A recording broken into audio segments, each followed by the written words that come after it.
Hello and welcome back. Thank you so much for being here. As always, I am so grateful for your energy today. I've had a week. I've had a real week. If you follow me on Instagram, you would know from my stories that I've been struggling this week a lot with wisdom tooth pain. And I tell you what, being on pain and being on medication is not a vibe.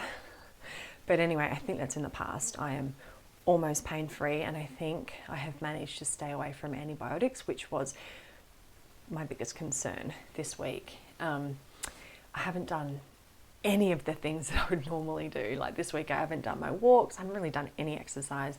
I've done no journaling, no prayer, no meditate. I've done a little bit of meditating, but I've really not done many of like my normal vibe increasing activities at all. And so this morning I woke up almost pain-free and I was so excited. I trained, I got to move my body, I did a big leg session, I went down to the beach and I just sat and watched the beautiful morning that it is on the Gold Coast this morning. It is incredible. And normally in the mornings I have like a connection playlist that I play, and it's full of beautiful songs that bring me really connected to my higher self. I protect my energy field so ferociously in the morning. And I'm fully aware of just the impact that music can have on your energy state. Listening to music in the charts and things like that. So I have this beautiful playlist, which I'm happy to share with you guys if you want it, let me know. But I have this beautiful playlist that I listen to that I just feel really connects me within and makes me feel really connected to my higher self. But this morning, I woke up and my vibe was just so high. I was so excited to be feeling good again. And instead of my normal connection playlist, I played my party playlist. I've got a party mix that I just love. And I was sitting on the beach this morning, watching the surf, watching the waves, just sitting in so much gratitude and playing my party mix. So if you live in Burleigh and you saw me this morning, you may have heard me singing. You most likely saw me dancing. I was sitting on the beach kind of like dancing to the music. I just felt so good. Like the energy in my body was so good. On the way home, I was almost like skipping, like I could feel I just needed to move. Anyway, I felt really, really good. But I've been thinking this morning as I was sitting on the beach about energetic boundaries. And energetic boundaries is a thing that I talk to my clients a lot about. It comes up a lot. It seems to be something that people really struggle with. It's very common for people to struggle with this.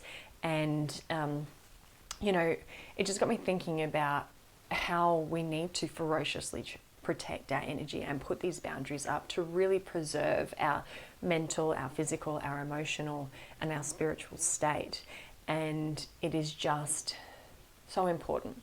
I know that when I talk to a lot of clients, there just is circumstances where you can't avoid things that you know are a drain on your energetic state. For example, certain family members, living situations, peers and co-workers and superiors in the workplace or whatever it might be. There are certain things you may not be able to avoid, but you are fully aware that they're energetic drains.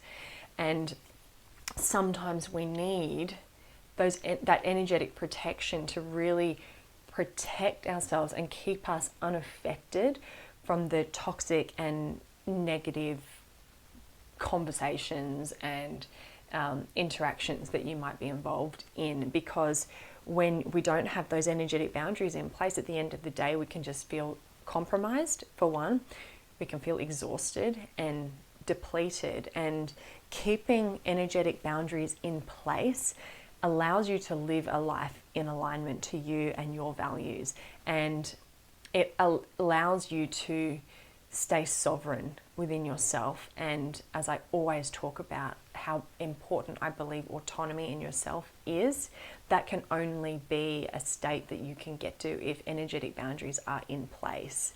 And as I said, I talk to clients a lot about this. And if you feel like you struggle with putting these boundaries up, or sometimes you feel like your boundaries are a little weak, you put them up but you let them down quite easily, then I just thought I'd share with you today like a little 4-step process that I share with my clients to help you do that, because I really can't stress how important energetic boundaries are to our everyday. And if they're not in place and we're not living a life where we feel energetically filled up and in alignment, then we can't use our energetic state to propel us forward to live a life that we want to live. So it's very, very important.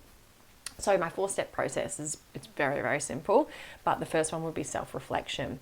So what is it at the moment that you feel like you're being compromised in? Where do you feel like these energetic boundaries are being compromised? Why do you feel like that is? And what is the consequence of dropping these boundaries? What is the consequence for you in your life if you don't hold these boundaries strong? And validate your feelings, because they truly matter. So that's the first one, self-reflection. The second one is listen to your intuition. If you're not quite sure where the boundaries need to be and where you need to put these boundaries in through your day or in your life, then listen to your intuition, because your gut will tell you. Your intuition will tell you where it feels the drains on your energy, and go there. The third one would be just to practice assertive communication. So you will have heard this one so much, but using the word no. It is okay to say no. And that is not selfish. It is a way of protecting your energy, and it's super, super important. And then my final one would be, if communication is hard and you're in a place where you don't really feel like it would be safe or well received for you to communicate this assertive communication, or you can't say no because you're in the workplace and you just can't say no to that, then I encourage clients to kind of visualize themselves in this protective bubble. So as they're entering this space where they know their energy is going to be compromised, visualize yourself in this bubble that kind of just deflects this energy. It kind of just deflects, is that the right word? Or like repels this energy. So you would visualize that for yourself, putting that boundary up and consciously telling yourself, I will not let these negative energies penetrate my energy field. See yourself in that bubble, because that's really important. Sometimes just walking into that room or walking into that space or that interaction, put that energy bubble up, or that shield of armor, or whatever it is that you feel that you need to put up to keep that boundary protected, because even just consciously telling yourself that can sometimes be enough. Oh, and lastly, before I go to bed, when I do my breath work or my meditation at nighttime, before I go to bed, I always talk myself through this process of giving back negative energies that I may have picked up through the day. So even just like getting stuck at the traffic lights and someone's come past you with a bit of road rage, give that back to them. That's not coming to bed with me, and it is definitely not coming into my tomorrow. So I consciously talk myself through that as well, because we only have a finite amount of energy, right? And if we give it all away and we let these boundaries come down, then the energy that we are trying to preserve and use to propel us and keep us at this vibration, as I talk about, keep us at this vibration that we're trying to use for our benefit to live the life that we're wanting to live, it's just not going to work. We really need to be very, very strong about these energetic boundaries. So that's the 4-step process. I hope that it is a benefit, but often, if you're someone that is struggling to establish and maintain these energetic boundaries, often it is because of these self-sabotaging stories or these subconscious restrictions that you have built up over time around the concept of worthiness, around your concept of worthiness. And kinesiology does an incredible job of not only shedding and peeling away all these subconscious restrictions and these self-sabotaging programs and these limiting beliefs and all of that, these trapped emotions, but it also, as I talk about all the time, gets to infuse the good stuff. So we get to infuse that feeling of worthiness, which will help you establish the energetic boundaries, recognize them and trust the gut and follow it there, but also to maintain them. And that's just super, super important. So I hope that the information today has helped in some way. I hope I've inspired you a little bit to build up those energetic boundaries just that little bit stronger, just that little bit higher, to really protect your energy field today. I'm sending you so much love. I hope that you have a really nourishing weekend. And as always, alongside the universe, I have your back. Bye. To know what to believe in.